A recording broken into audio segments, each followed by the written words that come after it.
have the great honor to present to you now is actually personal footage of Gail taken when? 48 and 49. 48 and 49. He had made that into a little DVD. So we will show you this little movie, 7 minutes long. From then on, Heinz-Gerd will take over. You please then will join us on, go on stage, and you will direct the conversation. And then, after a while, everybody is welcome and invited and encouraged to please ask questions. There is history. And, yeah, that's actually all I have to say. Katja, you can hear me. Please start the DVD. And thank you very much for your great interest, and I hope you have an enjoyable evening tonight with us.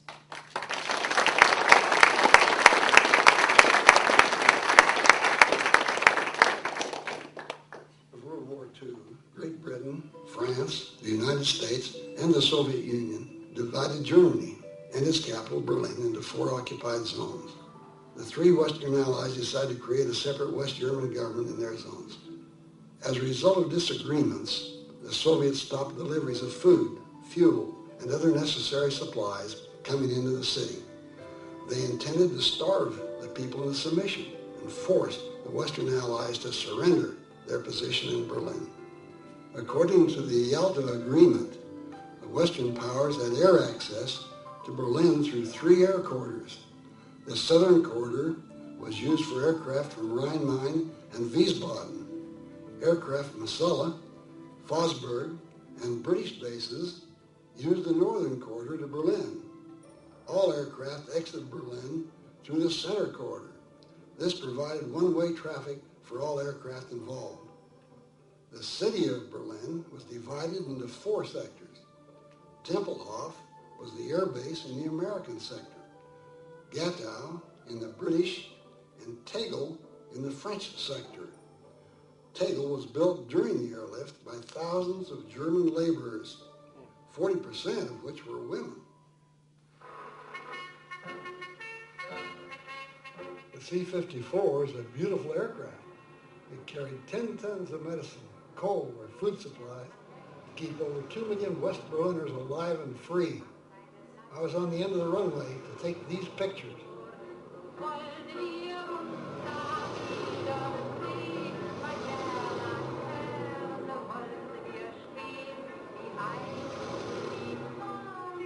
I will never forget my first flight to Berlin. From the air, the city looked like a moonscape. How could 2 million people live in a place like this? I couldn't wait to deliver the 20,000 pounds of flour we had on board. Berlin needed food and freedom. We had both. The wounds of war started to heal.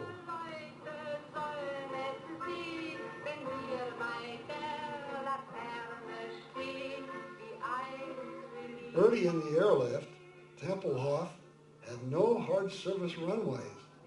So the Army Corps of Engineers laid down steel mats as a temporary runway until new hard surface runways could be built. After each plane landed, a group of German citizens, mostly women, would rush out onto the runway, pour sand into the openings in the planking, brush it smooth again, and pour hot tar over it. When the next plane was on short final, a horn would sound, warning everybody to clear the runway. This runway was slick, especially when it rained. One aircraft skidded off the end and burned. When we first pushed the candy out of the airplane, we couldn't see what happened to it. We landed almost immediately. It wasn't until we taxied out for takeoff that we saw the kids with their arms extended through the barbed wire, waving the small parachutes with their mouths moving in appreciation.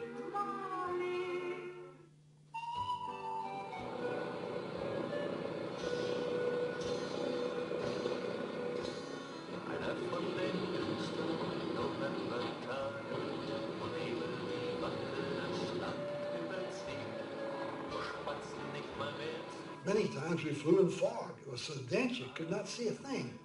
If you were so low, you found yourself actually flying between the buildings. You could actually look up to see the red light on the building passing you on the right.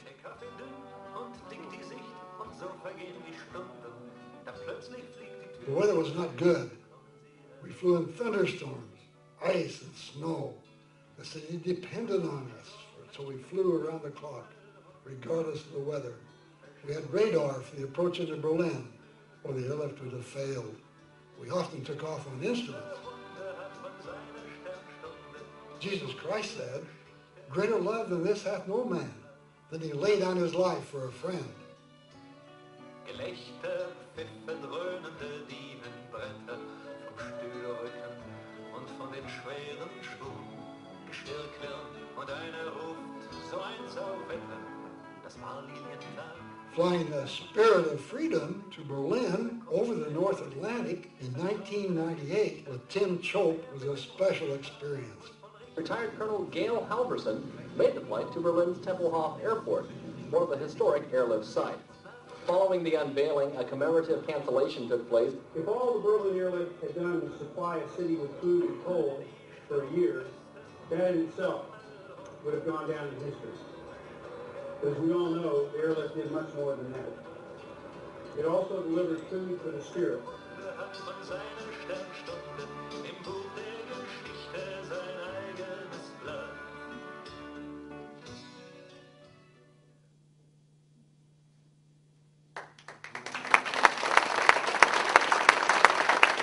Well, thank you for coming. As I was introduced, I'm from Berlin, and especially here for this occasion. I'm very glad that you are all here, and we are all here, and I hope that we have lots of questions from you and lots of answers from us. As we have started with this film, I would like to direct the first question to Colonel Gail Halvorsen, the candy bomber. Please, Colonel, would you tell us the impressions you had for the first time when you saw these Berlin children, and this first meeting with these children made you or gave you the idea to drop candies? What was it? How was it? Well, it was not me, it was the children that made it happen. Met 30 kids at the barbed wire fence at Tempelhof in wearing the same uniform. I was on the inside of the barbed wire, they were on the outside, about 30 of them. And I spoke with them for about almost an hour, and during that period, they were cheering me up, saying, "Look, we don't have to have enough to eat. Just give us a little. Someday we'll have enough to eat. But if we lose our freedom, we'll never get it back." Children 8 to 14 teaching me, an American, about how important freedom was. That's when I met them, I had to do something about it, Heinz-Gerd, and because they didn't, I turned to leave, realized suddenly not one of 30 kids had said, "Do you have any chocolate?" or put out their hand in gesture to remind me. They were so grateful for flour to be free, they wouldn't lower themselves to be a beggar for something so extravagant as chocolate. If they have everything, why would you ask for more? And one, World War II and after, down the street in uniform in front countries, the same situation. Kids like that chase you, almost demand American chocolate. And these kids had none, asked for none. Because they didn't, over the next 14 months, my buddies and I dropped over 20 tons of chocolate in the sky in 14 months. Because no one said, "Give me." Thank you. And Doris, you were a little girl at that time, and you got some of this chocolate. Tell us something about the situation there and your situation, your personal situation at that time.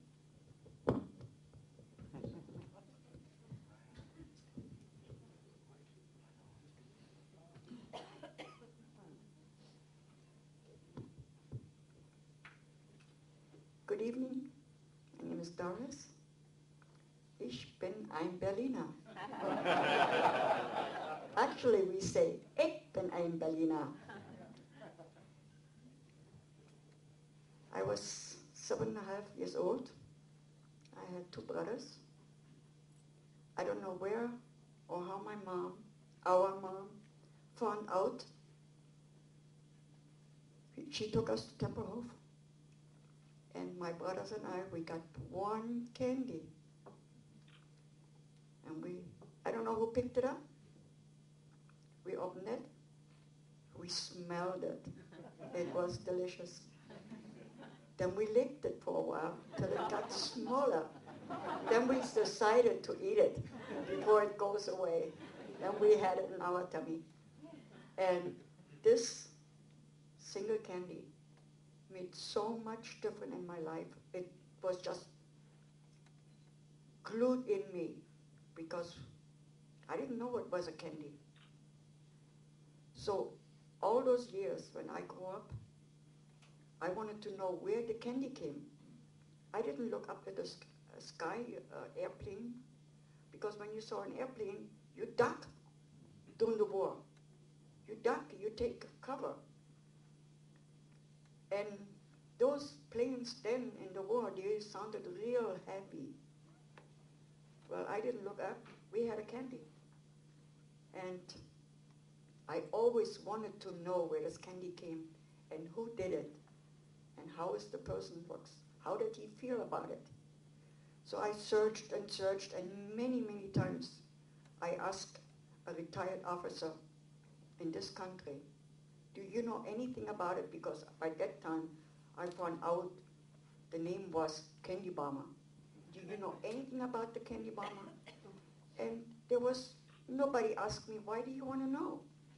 They said yes, or some of them said no. Until this year in January, I went to the market where we live in Sarasota, Florida. And I look all the time, many times, I look at the license plate, back or front, where's the World War II on it. And I found one, and I said, oh, hurry up, Doris, go to the market and find an older gentleman or old lady. So I found one, and he was in front of me. He had all kinds of pins on his head. So I said, excuse me, sir, can I look at your pins? And I looked at him and I said, yeah, he could be in the age, what I'm looking for. So he went out, I forgot all my other food. I just bought the milk and ran after him, and I said, excuse me, sir, can I ask you a question? He said, yes, young lady, what is it? So I said, do you know anything about the Candy Bomber? He said, yes. So he says, you could find this out on the computer. I said, I'm sorry, sir, but I don't have one. He says, give me your address, and I'm going to look for it, and I'm going to send you this. Well, probably, I would say 2 weeks went by, and I got a letter. All kinds of information about my hero. Mein Held. Mein Schatz. There's my husband sitting. So I looked at all the information over, and I called this gentleman up, and I says, do you know, maybe, is he still alive? Or anybody of the family? I don't care, grandson or great-grandson. I want to just say anybody. I want to say thank you for it. Just once. I would be very satisfied that I can say that.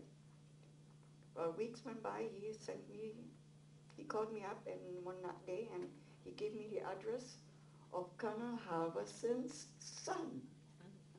So it took me about a week or so to write a letter in English, oh boy. And I changed a lot of times the words. I said, that doesn't sound so good. It's not spelled right. So finally I sent it off, and weeks went by again. And suddenly one night I get a call. And I said, I didn't understood the name actually. So I only answered, I'm sorry, sir, but I think you got the wrong number. He said, oh no. I said, yes, sir, I don't know you, and you got the wrong number. And I almost hung up. Almost. And suddenly it was quiet. And he said suddenly, I'm the Candy Bomber. Ladies and gentlemen, you have no idea. I had my phone on here. I was soaked like if I come out of the shower. Instantly, I was soaked. And I jumped up with the telephone on my ear, and I said, thank you, thank you. I think I said it probably 10 times, right? Or even more. I couldn't say it enough. And I still would love to say it over and over 1,000,000,000,000,000 times. Thank you for all the Berliner kids in those days. He is my hero for the rest of my life. And I love you for that. And all the other pilots who did the airlift. Because without them, we wouldn't have any food, any dry potatoes, any dry milk, or flour. And it was very hard. And those gentlemen, they made it different. The good American golden hearts, all of them, and you too. And I love you.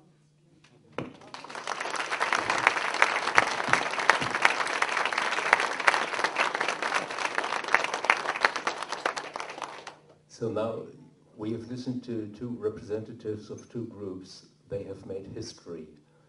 One group were the heroes of the Berlin Airlift, the pilots, the navigators, the radio operators, and the other group were the Berliners, who came from former enemies to become friends, especially with the Americans. And there is another man with us. His grandfather was another hero of the Berlin Airlift. He really changed the history of the world. General Clay was the military governor for Germany, for the United States, and I'm very glad that his grandson is here with us. Chuck, do you know anything about the story of your father? What did he tell in the family about his years when he was in Berlin, and about the very, very important decision he has made to not to abandon Berlin, but give the Berliners the support? Thank you very much. It's a delight to be here. I'm just a lawyer from Marietta. I'm not sure beside these dramatic tales. But it is an honor and privilege. And we had a meeting yesterday, and it was a delight for me to be around such distinguished folks. Because rarely in history, and then I will get to the question, but it's fascinating to me because rarely in history do you truly find a time where one specific event, if you will, albeit even a year long, has such a fundamental key piece in starting the pebble that rolls down the hill that starts the fall and the avalanche and changes events. Because now, and I think the point I'd make is history always seems inevitable and looking back, but it rarely ever is. General Clay, my grandfather, and I was almost 30 when he died, was a fascinating character, Renaissance guy, could quote you everything from the Bible to Marcus Aurelius. He'd sit down one evening and recite every president from George Washington through Richard Nixon, their vice president, what they did and what he thought of them without missing a beat. The guy had an absolutely photographic memory, but most importantly, he was the toughest-minded guy with a rigid set of right and wrong. And when you have a scenario where one side is trying to rebuild and reach out and be free and rebuild themselves and redeem themselves as an honorable nation, and the other, as a matter of government policy, is using starvation as a tool to beat a city and a system into submission, that was no issue. To him, that was a fundamental issue for which there is no budging, and you could have sat there until you know what freezes over, and you would never, ever flinch or change his mind. And the only point that I would like to make is it's very interesting. Small boy, a young man born in Marietta, Georgia, his father told him, you know, as a young man, when the Union troops came through, Marietta was burned to the ground. Their farm and their household were destroyed, their crops taken, the livestock killed, and they would have literally starved had not Union troops fed the young boys, his father, in the winter of 1865. And I think was very cognizant of that when he arrived. We did not come to Berlin and Germany as carpetbaggers. We did not. The American flag represents something more than brute force, and I will be emblematic and symbolic of that, but he meant it. And he meant it to the very core and fiber. How do you come to a decision? And then we can talk about some of this later.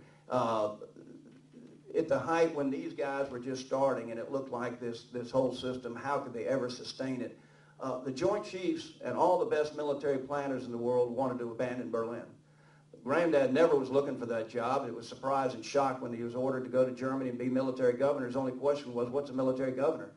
The individual who most wanted it was most adamant later, as an honorable, wonderful patriot, to abandon the city. They went to Washington to meet with the President Truman, the Joint Chiefs. They recommended they pull out. He left pretty dejected, as you might expect. The president called him in the morning and said, before you go back to Berlin, you're going to get, I've just overruled the Joint Chiefs of Staff, and you'll get every aircraft you need to make this thing happen. Yes, sir. And go carry it out. The only time, and he was I don't see a whole lot, and not a guy that would be a whole lot of emotion and backslapping, but I can tell you, when this airlift was getting underway, there was one very small private meeting where he called Ernst Reuter into his office and said, we're starting something that I don't know that we can see through. Can you tell me that the people of Berlin, after all the starvation, destruction, and havoc that has been wrought out there, can you tell me that the people of Berlin will stand tall and see this thing through? Yes, sir. And they did and never flinched. And the only time I ever saw my granddad ever show a shed of emotion was when you talked about the people of Berlin, who through a year, truly, these guys here, and simply the fortitude in the aftermath of a city still destroyed by war, to have the fortitude to say, I'm willing to do it again for freedom. Just give us the tools, the minimum tools to get there, and we'll get the job done. He stayed in Berlin through the height of that. The Russians could have marched at any time. He understood, as did Harry Truman, it was not a military problem. This was a political problem. It was a moral problem. It was an issue of right and wrong. And when it come to that, there was no tougher guy on planet Earth than L.D. Clay. But it was always, the one thing I know till the day he died, he had two cars. He had a General Motors car and he had an Opel.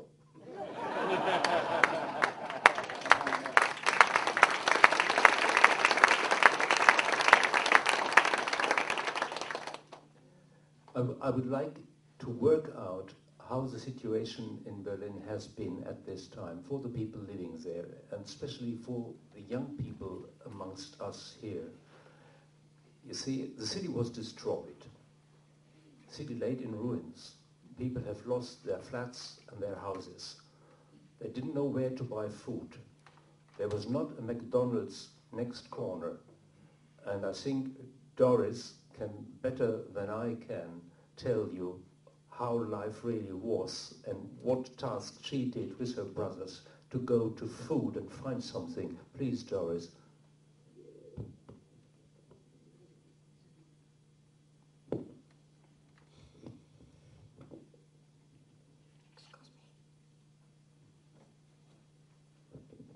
Sorry. No, I'm okay.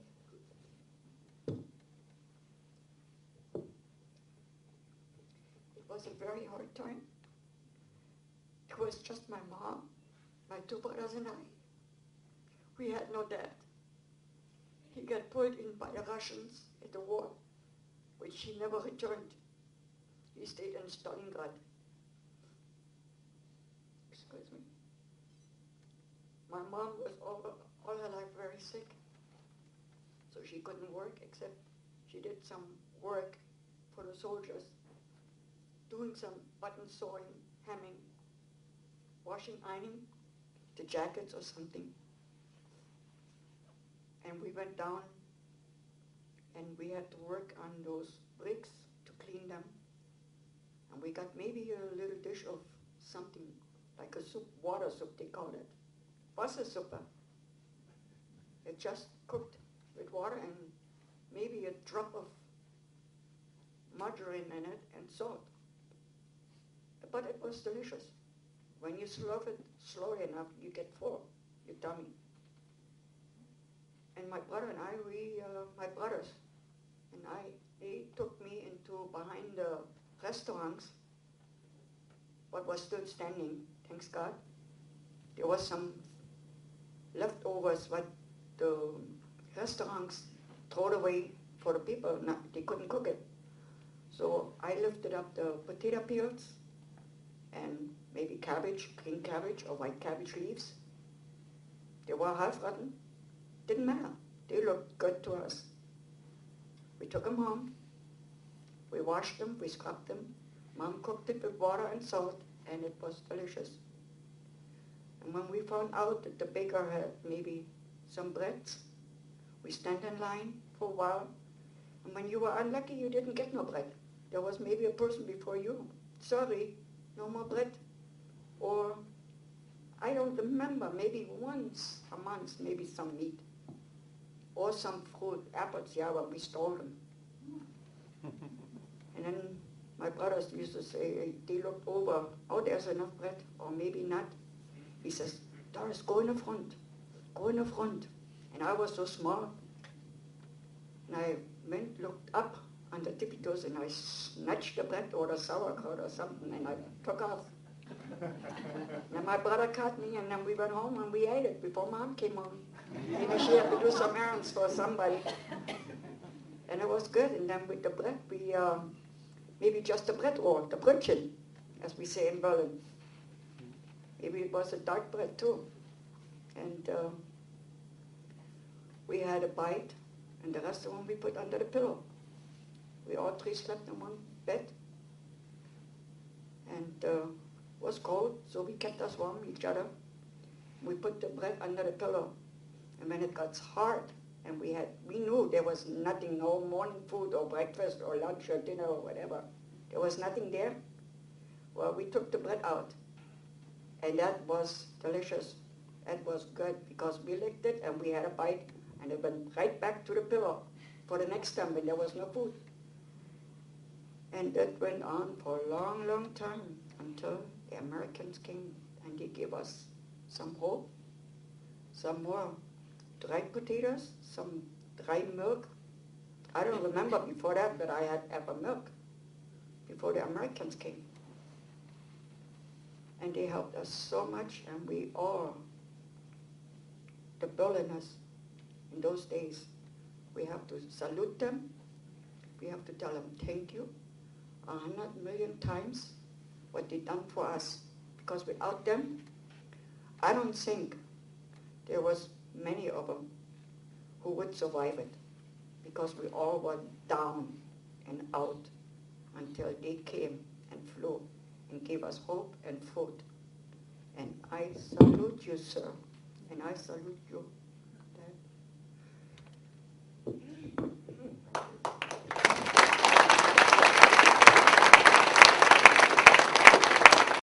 And what happened then with your small private operation?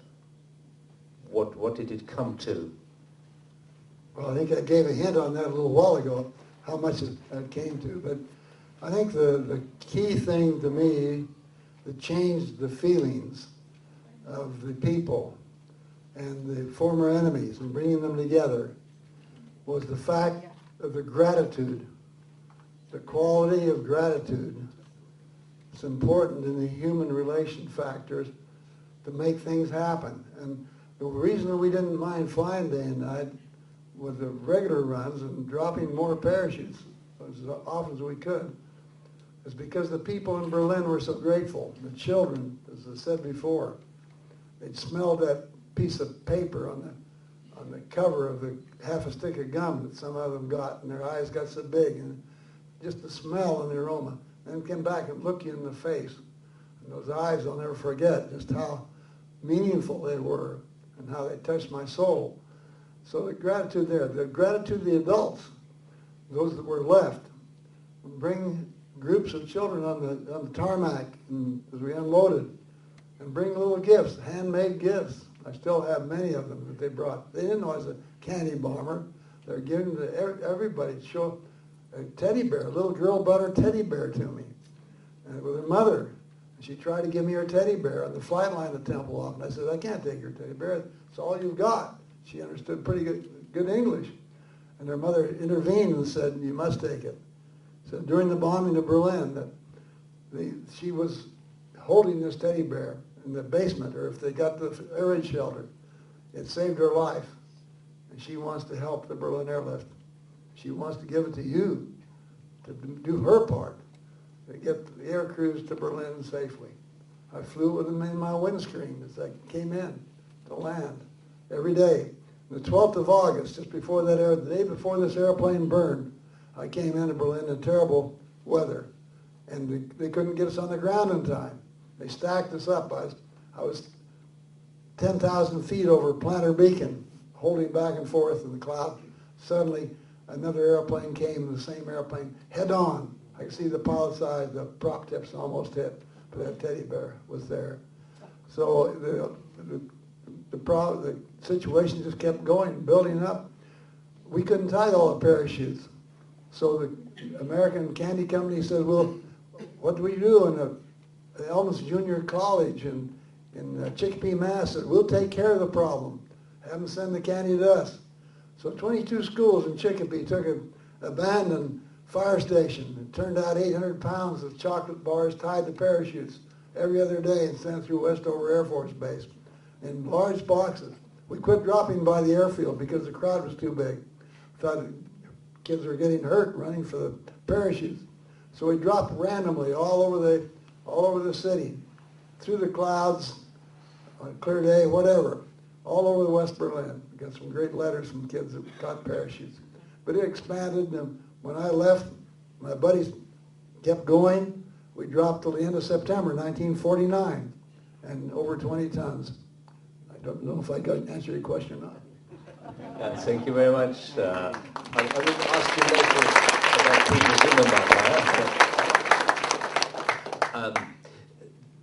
Mr. Clay, can we please work out how important it really was that your grandfather did this wonderful decision not to give up against communism, not to leave Berlin? One must think that only 3 years ago the same planes brought bombs to Berlin. So what was this political task to change the American people for this wonderful thing that they went, and from this moment on, when the communists tried to starve the Berliners and made them become the friends of the Berliners, what was, you see, can you please tell us more about that? Well, again, thank you. And my view is probably as much as my opinion or what I have read, and certainly am pleased to try to at least give a perspective, because there was nobody who also arrived in Germany. And again, you have to take a context of obviously the backdrop of the Second World War. As I said yesterday, his two sons, my father was a bomber pilot for 2.5 years out of Europe, Belgium and France. My uncle was in the armor. Another, not biological child, but a son that they had raised had been killed at Anzio, and that was certainly not unique of anybody. And when he arrived, his responsibility and orders were to punish the bad guys. He was the reviewing officer in the war crimes trials and had the ability to sign a death warrant, commute it, or do otherwise. Rehabilitate the survivors of the Holocaust, do everything you could, mostly Jewish, but certainly many other. You had tens of thousands of slave laborers that were close to death and starvation, and literally millions of other displaced persons wandering throughout the countryside, with the responsibility, first and foremost, to ensure that any ability to resurrect a military opposition on the part of the Germans was utterly destroyed, which it was. And secondly, do the humanitarian thing for those who had been most grievously injured. Jewish, slave laborers, displaced persons, civilians, and others who had been taking the brunt of the horrors of the Nazi regime. But I also think, again, and I go back, his father was a United States Senator. He had served in Washington and gone to the Page School. I think he did understand that these orders that you have given us, while they make sense in terms of maybe U.S. domestic policy, make no sense at all in terms of basic humanity, common sense, and the ability to get a result. He was absolutely determined to remake and set an example, and whether it be the federal system of the strengths in the Landerat, the states, whether it be an actual free press. He allowed German press to come to his office at any time and ask him questions. They may not like the answer they get, but they were certainly entitled to come in and ask the questions. He commuted several death sentences, not to free folks, but because the evidence he said, I'm not going to execute somebody under color of U.S. law based on confessions that would be inadmissible in U.S. court. If you want me to take these people out and have them shot, I will, but I'm not going to execute them under color of law. And these things were not lost on Germans, and as it moved forward, there was that sense, and Colonel Halvorsen has already admitted it, is you can't close your heart to people in need who are simply wanting the opportunity to be redeemed. And the airlift and the slow sort of fall of the Iron Curtain created that opportunity. It was not an overnight. It was more a process. He arrived. One of his closest personal friends was Marshal Sokolovsky. Loved him. Said the man quoted the Bible better than any human being I'd ever seen. What do you expect to have a diehard communist, you know? He served as a groomsman. My uncle was not married, brought his fiancée, was allowed to do that to Berlin. Marshal Sokolowski served as a groom in my uncle's wedding. How many folks can say that? They said you always were brought the Russians because you needed to have plenty of liquor. They had plenty of wonderful music, and they had a lot of women Russian soldiers at that point in time. And really arrived, as did Eisenhower and others, with the absolute commitment to make quadripartite government work. And he had been accused of being naive as it began to fail. He wasn't naive, he was an idealist who was committed. And ultimately it became clear that you could not make it work and at the same time be decent and human and do the right things versus the people that were under the control of military government. So it was not an overnight process. But when you got the guy mad, watch out. And they finally pushed it to a point and place where just the rage and anger at the level of just inhumanity at the other side created, I think, and brought out really not just in Americans or General Clay or Colonel Halvorsen, but from privates to civil service employees to folks throughout and up and down the hierarchy were beginning to realize that, number one, these are good people, and two, there's a larger struggle going on here. And nobody liked to fight better than he did. And I just guarantee you, as particularly those winter months with the terrible weather drove by, that's why I say the emotional connection there's no question he had both the intellectual discipline and toughness to do it, but that Mayor Reuter and the people of Berlin likewise shared that. He was not a hail fellow well met. He's not a guy that would go out there and gee-haw with civilians or this, that, and the other.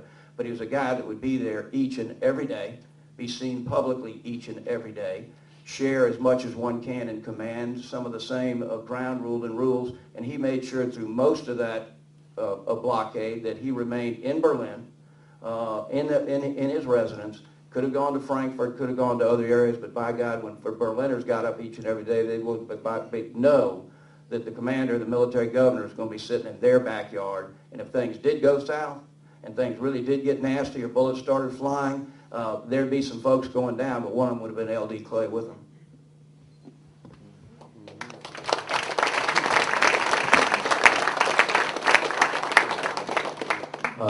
Before I give the panel to you for your questions, I would like to ask Gail Halvorsen to tell us one story. I have heard this story a few times, but I think it's so interesting and really heartwarming. Please tell us a story of this little boy, Peter Zimmermann. Huh? Well, there's a lot of stories. Peter's was a good one. He wrote me a letter and he said, look, he says, I'm 9 years old, but my legs aren't as long as some 9-year-olds, and I'm not getting this stuff. I almost got one today, but a bigger kid beat me to it. He said, I did see the parachute, and I got a good look at the parachute, and I made you a parachute. And sure enough, he had some old cloth with 4 strings tied to the corners, just about the right length. And that's not all he had. Right next to the parachute was a map. He said, when you take off, and by the way, we couldn't get all the letters, of course, we were too busy, but I had 2 German secretaries who answered all the mail, generally ordinary form letters, but they'd give us the best letters, and Peter's was one of them. And that's how I got his letter. But he said, the map said, and the tower would let me make special deliveries around the city in good weather. When we unloaded, then I could make special deliveries, and Peter's was on that list. And so it said, look, here's the map, and it pointed out to me, he said, when you take off, come down the Spray River, come to the second bridge, turn right 1 block, lift up on that house in the corner of the backyard. I'll be there every day at 2 o'clock, drop it there. I'd take off and go down the river and think I hit him and missed him. Finally he wrote me a letter and said, look, he said, I'm going to build a fire, watch the smoke, and drop it up. Well, I saw some smoke, and it looked like about the right direction. I dropped it, and finally he didn't get it. And then he wrote me a letter. He said, look, he said, you're a pilot? He said, I gave you a map. How did you guys win the war anyway? Well, Well, Peter's father and mother were killed in Berlin. He was living with an uncle in a bombed-out house beside the spray, and so I took a big package of gum and candy to Peter and mailed it to him in the Berlin mail. Of course, you couldn't mail it to Berlin, but you once get to the city and you can mail it to him in the mail. We became good friends. He needed shoes, and we got him a pair of boots. We kept up with him for quite a while, and in my room I had barracks bags, and for different reasons. One was the State Department. I'd put in letters, and the State Department rep would pick them up every other week, and kids that want to be pen pals would stick them in the letter, and the public affairs would ship it off the States. And Peter's went in the State Department package, and through some miracle, some family in Palm, Pennsylvania, a German family adopted Peter, and he became an American citizen. We kept in track of each other for years, and then it suddenly ended.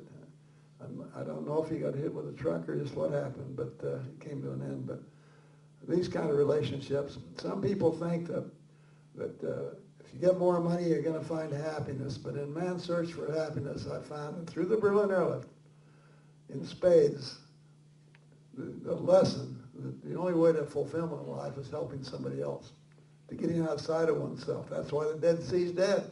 Takes in all the fresh water that builds flowers and fruit and turns it to salt, because it puts its arms around all the fresh ideas and holds them tight. There's nothing for anything else. And that's some way some people are Dead Sea souls, but not those kids. Through that service before self, flew day and night in ice and snow, and only knew one person that complained about doing that, feeding the former enemy. Why? Because of the gratitude of Berliners and the need of the Berliners, and then doing something about it yourself. I lived in a barn in Zeppelin. It's still there. It's where you model. Lived in a loft, nailed nails in the rafters and hanging my clothes. But service before self, and the look in the eyes of those who get something. They're not expecting it. Expecting the back of your hand, and you give them a gift, and the world changes. People change. The wall comes down between people. 2 plus 2 equals 6. Ideas flow back and forth for gratitude. So important in life.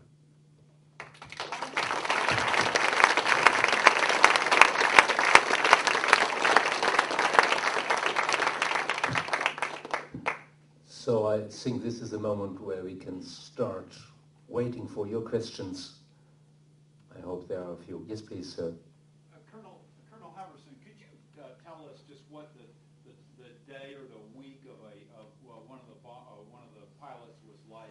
What was the routine during the airlift?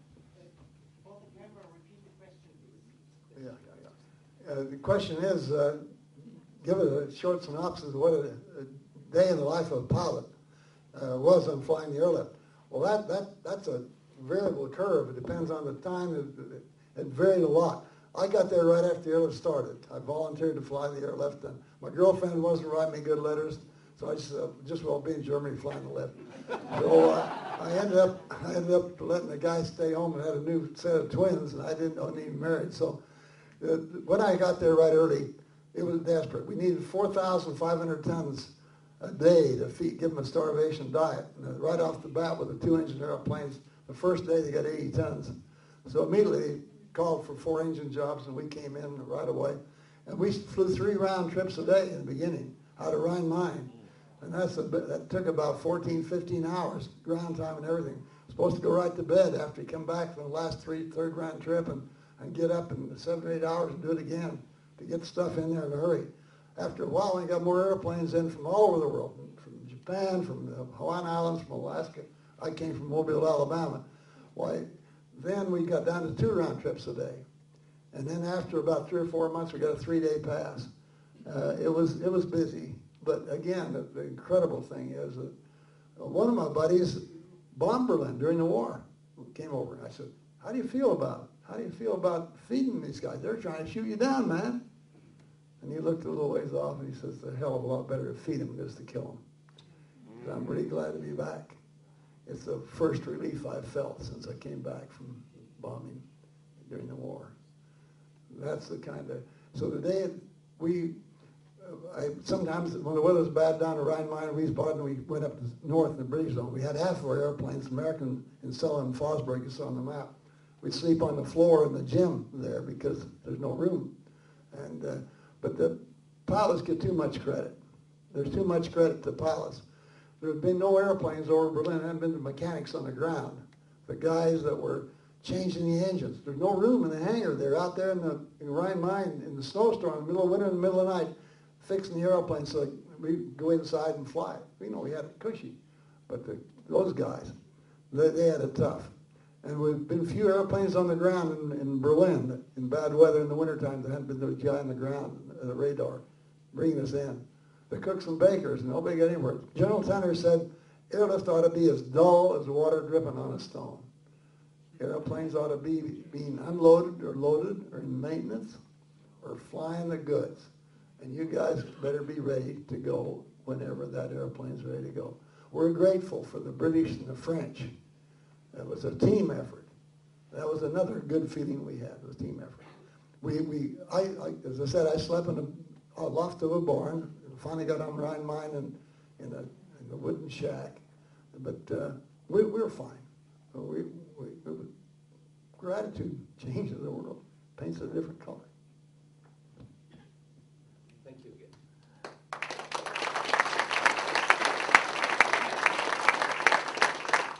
Well, more questions are welcome.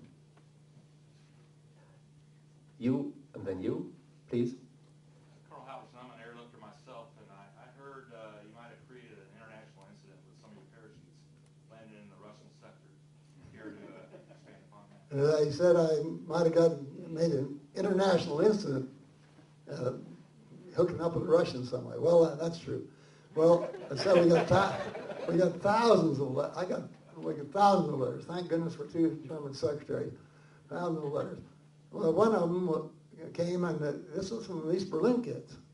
And they wrote me and said, hey, look, he said, we don't have any chocolate over here either. We can't help where they put the border.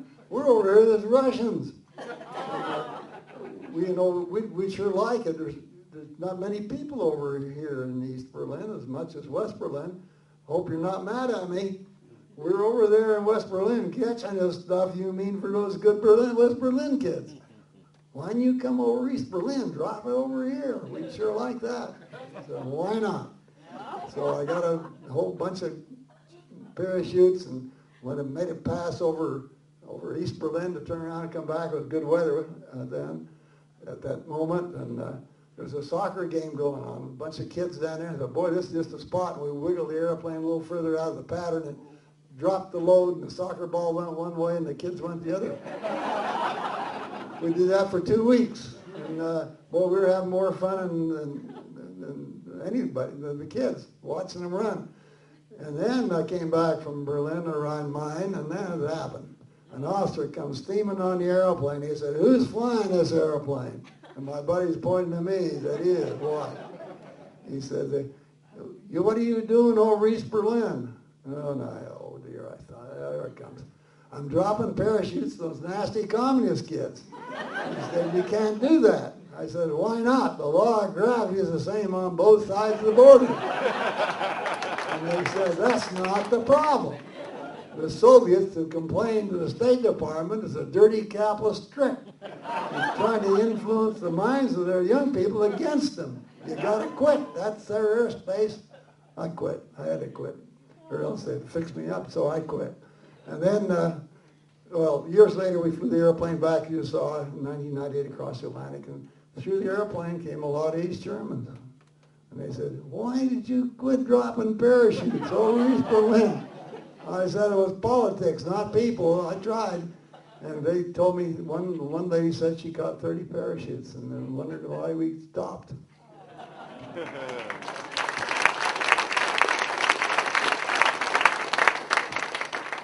a perfect segue to my question for you, Colonel Halvorsen, and for you, Mr. Clay. I'm curious about the Soviet reaction, particularly if you had any encounters, Colonel Halvorsen, with the Red Air Force and what pressure they were exerting on General Clay as military governor.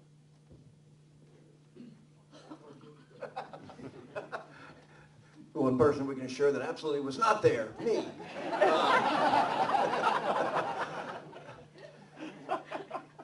it was a part of an overall milieu that was growing increasingly dangerous. From Marshal Sokolowski being stopped in a speeding incident, refused to show identification, an American MP put a Tommy gun in his gut.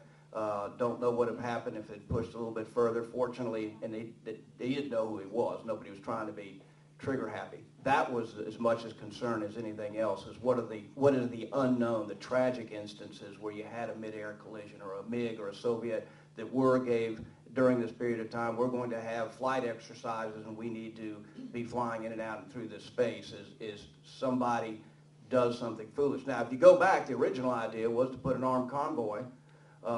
He was absolutely convinced that the Soviets, while certainly could have brushed us out of Berlin militarily if they wanted to, were truly not prepared for a general conflagration. They were not having up the rail, the rolling stock, the different gauges of the railroads, a lot of things. And he was convinced that had you gone through there, this would have ended and there'd be maybe a different outcome. True or not, you don't know. The most likely thing is all the Soviets had to do was sidetrack a train, and at a certain point in time you got to go to the bathroom and get a drink of water, and then what happens? So, it was overruled and history won't know. The Soviets always played a cat and mouse game. They would go to the four-power meetings and they would drone on for hours on end, tell you all the dastardly things guys like him were doing out there, and just absolutely torture you with rhetoric. Then when you truly needed something, they would hide. When communist thugs overthrew the government of Berlin, took over the residence, threw people out, they were never to be found, claimed no knowledge or anything else. I told this story yesterday to our French friend. I think one of the more humorous parts is, and a commitment had been made to the French commander there, Galambos, that these folks that had been taken out of Parliament would be allowed to return. As soon as they left, they were arrested, some never to return. Couldn't get the Russian commander on the phone, wouldn't respond to the call. Well, when they were expanding and building Tegel, they had the radio tower up there with could have been a danger to flight, and he tried repeatedly to call the Russian commander, who didn't want anything at that point, so refused to take the call about moving it for safety reasons. So they sent out some French engineers and blew it up, which got an immediate phone call from the Russian commander. How could you do that?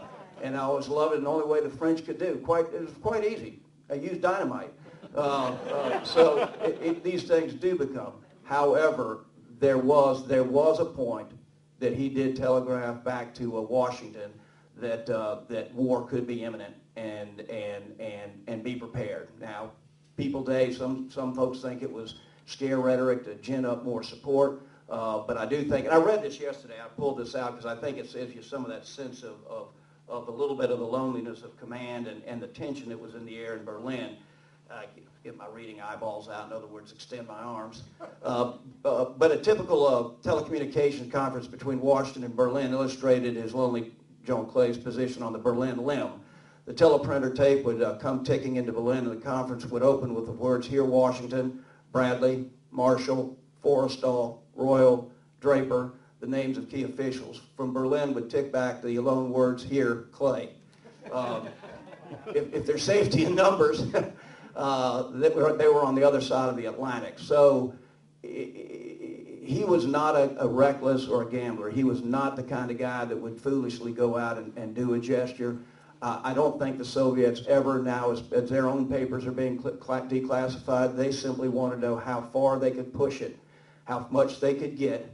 Would we be willing? And nothing up to that point in time gave them any reason to believe that we would, in fact, when I say we, the Allies, British, French, and American, would be willing to draw the line anywhere. And they certainly didn't think it would be in Berlin because, again, a lot of the public rhetoric is, what are we defending this for?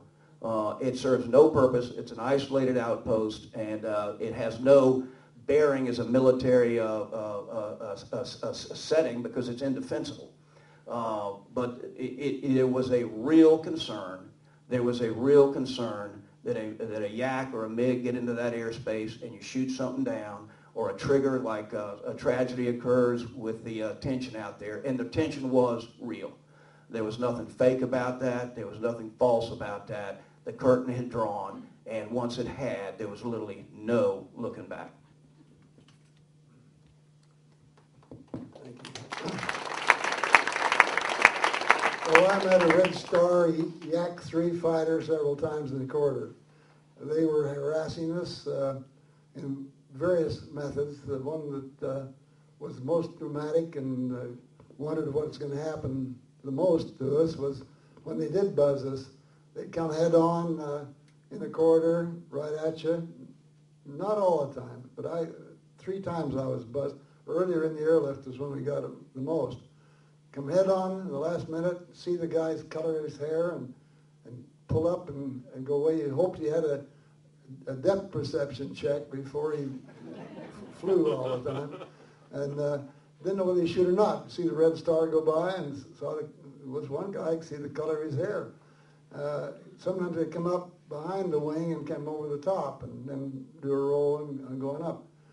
And at first we had the sacks of flour to throw at them, and we didn't know what they had. But one thing we knew shortly was that President Truman had put B-29 bombers, 60 of them, on the runways in England.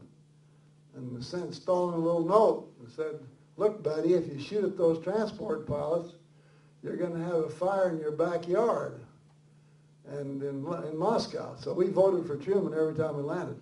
And after that it was more kind of fun to see what happened. Well, on that, I really got a kick out of that, the French blowing up that tower.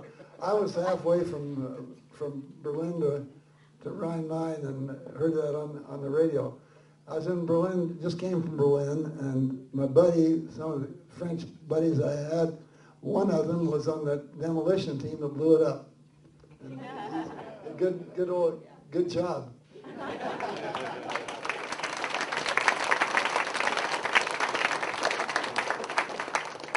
I saw a hand going up just over there. Question? Yes, please. Questions for Doris. You said that when you found the piece of candy with your family, that you shared one piece of candy for 3 people, which I think is a wonderful story. I was wondering what the attitude of most children was when they got candy. Were they likely to keep it for themselves, or were they more likely to share it with others around them? Yes. My brothers and I, we shared one candy. And I asked my brother about a month ago. I says, do you remember anything about it? He said, yeah. He says there were a lot of children there, and the one who didn't get one, they opened the chocolate or whatever it was, the chewing gum or candy, and he shared it. Yes, they have good heart. When you don't have something and you just looking at it, you share. You give somebody else something. So they have the same enjoyment and the same pleasure what you have. And I think lots of children, they done this without that I saw, but I believe they do. They did. We did. Heinz-Gerd said I could hitchhike on that. Got a letter from a little girl, and she said, I got 3 sisters, and we were out in the rubble heap, and there was an airdrop, and we got one package of gum, 5 sticks came down, and with a group of kids, and they passed them out. And they got 1 stick, the 4 girls, and they said each one of them would chew it 10 times and give it the other one. and at night, she said, I've got that letter, and at night she says her mother put it in sugar water if she gets some sugar to regenerate a little bit and give it to them the next day, but they shared it. They shared it 10 times and give it the other one. Any more questions? Yes, please. I'm curious, how was the food distribution control to make sure that all Berliners or each family group had their portion of food? Well, it was distributed through the administration of Berlin, the civil administration. All these official foods who came in, and it was not only food, most of the goods who were flown in were coal. We had a very cold winter, 48, 49, and it was, you see, all food was rationed. So you had a kind of card where you had little stamps, and these little stamps allowed you to get some bread for your family. And without this card, you would not get any food. And so the people could go to their local grocery store or to their bakery and just give away these little stamps, and then they got a little bit of fat, a little bit of sugar, a little bit of flour, and they had to exist on this. And most of the Berliners, they had family in the surrounding area, and this was a farm area. So they tried to go out to the little villages and went to the farmers and asked them for eggs, for flour, for bread, for everything. And some of them who don't have relations to them, they did what we call hamstern. So they gave away their silver, their family silver, or they gave away other goods and got bread for that. And in this time you didn't have the war. So you had free access to East Berlin and you had free access to the Soviet zone. But the policemen from the East, they stood at the railway stations, they stood at the underground stations, and they stood at some corners, and they came to the people and said, please open your bag. And they took them away the flour, the bread, and the eggs. So it was always a little risky to go over. Maybe you have been on a journey for a whole day and you were very, very lucky to come back with food for the next week for your family. And there at the corner stood a policeman and he took it all away. Doris knows better than I. Eh? Any more questions on that? Yes, please. How did you get water? Because the water mains would have been gone to smithereens, so I'm wondering, I was in Budapest this time, and we had a well nearby, so we would crawl over there. I was wondering what the Berliners were doing at that time. The water quality in Berlin was always good at this time. The Soviets and the East Berlin people, they never tried to ration the water. Some of the water supply came from the East. And one of these things we cannot really understand was that the Soviets and their East Berlin or Soviet zone German partners, they wanted to make the whole of Germany in a communist system. So they told the people in West Berlin, come over to us, we are the future. In winter 48, the Americans, the French and the British will leave the city. Then you're on your own. And then we are your only help. So come over, registrate in the East, get your little ration card at ours, and we will support you with food. And therefore, they were not really interested to starve them completely out. They were interested to change their minds, to win them as communists. And we were only lucky that the Americans, the British and the French did help us in the way they did. You see, after the war, when the Germans, especially the Germans in Berlin, they did not know what the Nazis really have done. Not all Germans were Nazis, and Berlin was the capital of the German resistance. And they had no idea on which side we will be on the safe side, which political system will be our future. A communist system has some interesting moments, especially for young people. You can believe in communism. We, in our age, we know that it will never work. And so the people, the Germans after World War II, they were very unsafe, unsure which political system will be the better one for us. They did not know anything on democracy. They were not really used living in a democracy. And for all this reason, they did not really try to destroy West Berlin totally. Any more questions from anybody? Yeah. Would you agree when we all come to a last statement? Yep. Okay. On that water thing, it was essential. 20,000 pounds of potatoes, dry them, you could haul for 3,000 pounds. But you had to have the water in there besides drinking to make that airlift work by drying all the things out.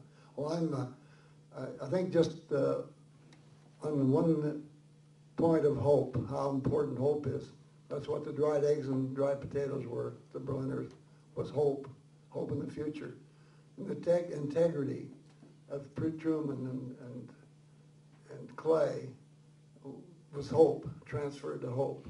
One man, when he went back in that airplane in 1998, came through the airplane and said, 50 years ago, I was a boy of 10 going to school, and the clouds were very low, and the rain was coming down. I could hear the planes, but I couldn't see them.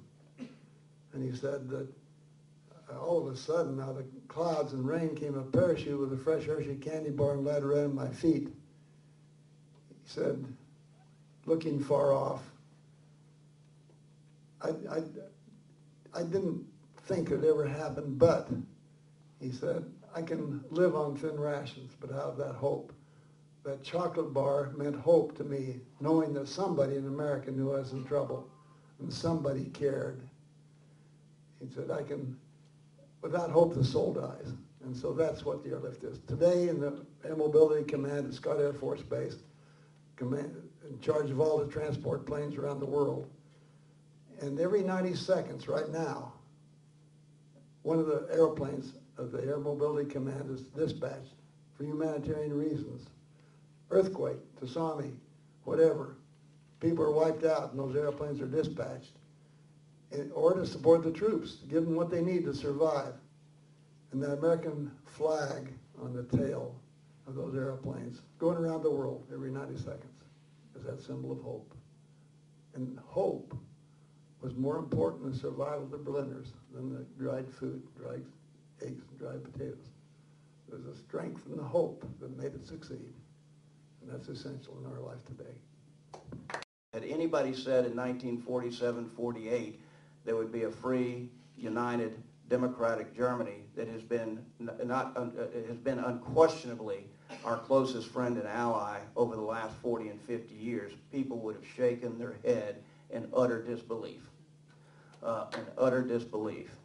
The fact of the matter is, through small gestures that was begun simply as an adjunct of being isolated and frustrated and helpless, which is, General LeMay, can you fly some coal up to Berlin until we can figure out what the hell it is we're going to do? Started something that was the genius of a democratic system, of professionalism, of perseverance, and courage. I would talk the other day with a young man whose father, not a young man anymore, but an individual whose dad is one of the names on the Luke Brucker Memorial, who died in one of the plane crashes there. And I thought of all the things to be most proud of, to have died in the cause of not destruction, but simply delivering food so that good people will have a chance to be good citizens and create a bright future. It is a magnificent and wonderful story, and it is one that I know history changes fast, bears repeating, because clearly the right folks, for all the right reasons, won the right victory that has stood the test of time. And everybody who is out today should be thankful for the professionalism of those who endured the difficulties, those who delivered on their promises, the leaders that kept the commitments that were made to a defeated nation who is now our friend. And I would just say, when you go to West Point, General Clay's buried up there. The only little non-English speaking language in the cemetery there is a plaque, a small bronze plaque that says in German, "We the people of Berlin thank the defender of our freedom." He died in 1978, and that will be there forever, at least in my family, my heart, and my mind, is the importance that will always be attached to me and this family with the people certainly of Germany, but most importantly, the love we feel for the people of Berlin. Thank you.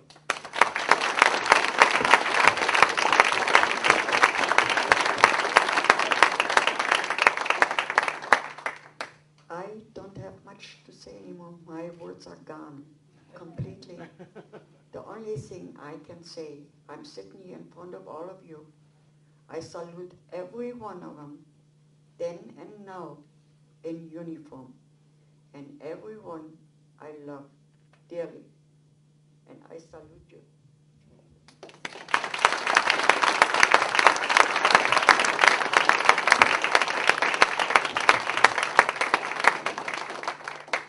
So, thank you very much. You have been a wonderful audience. And if anybody of you finds now that he has a question, we are not away, we are amongst you, so come to us and you can speak personally to us. And now I hand over to Wolfgang Krueger for the last words here. Well, thank you very much, and I hope you enjoyed it as much as I did. And this wouldn't be a German institute if we wouldn't say thank you in the appropriate manner. Miriam, if you could give me those beer steins we have for each and every one of you, which say, friends always, with our greatest gratitude. It has indeed been an honor. Doris, thank you so much for sharing your story. Chuck, thank you for giving us an insight in that great, great, great man, who is your grandfather, and thanking you for taking your time. Colonel, it's been a pleasure. My honor, be here. I'm glad you came, and as a Berliner, I thank you. Heinz-Gerd, thanks for putting it all together for us, and please stay with us. We have a little reception. Take the chance of talking to any of those personally. I thank you for coming, and enjoy the evening. Thank you.